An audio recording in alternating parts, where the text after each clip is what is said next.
Hi, this is Crystal from Crystalized Designs, and today I'm going to show you how to create a puff stitch.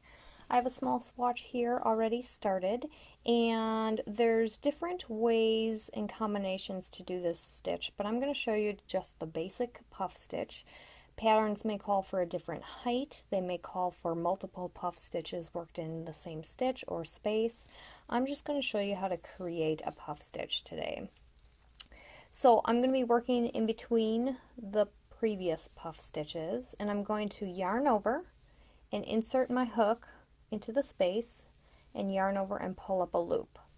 Now, according to the pattern or the design you're working on, I'm going to pull it up to a double crochet, the height of a double crochet, this loop right here. If you want a shorter puff stitch, you're going to pull it up like a single crochet, and if you want a really big puff stitch, you're going to pull that up higher. So what I'm going to do is I'm going to pull it up to the height of a double crochet, and I'm going to repeat that additional times. Now again, this is where patterns may vary. They may have you repeat this 2 times, 3 times, 5 times. The amount of loops on your hook may vary according to whichever pattern you're working from. I'm going to repeat this step twice more. So I'm going to yarn over, insert my hook into the same space, yarn over and pull up a loop. So 5 loops on my hook, yarn over, insert my hook, yarn over and pull up a loop. I have 7 loops on my hook. I'm going to yarn over and I'm going to pull through all the loops on my hook, and I'm going to chain 1 to close it or to secure it, and that is the first puff stitch.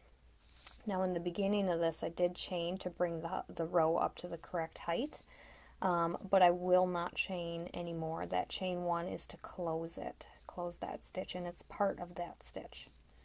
So again, yarn over, insert our hook, yarn over and pull up a loop, and repeat that twice more or more. One more time. I'm going to pull through all the loops on my hook and yarn 1 to close. Now I could make a smaller, yarn over, insert my hook, not pull it up so high, yarn over, not pull it up so high, yarn over. Now do you see how they're really congested on my hook?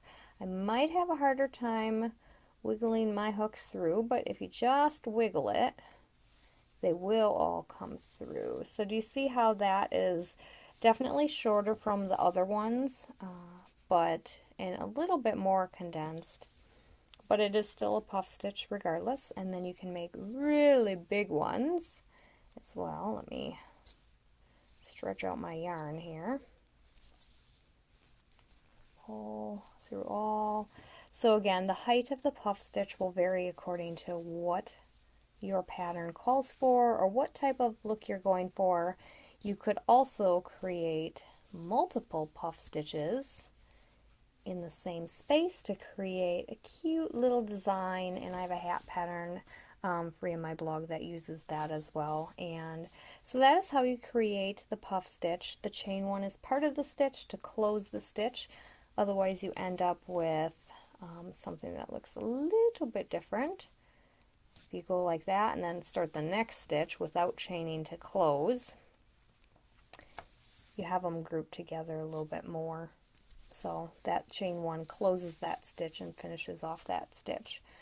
So that is how you do the puff stitch. And if you like this tutorial and want to keep up to date on any tutorials released, hit that subscribe button, and see you guys later. Bye.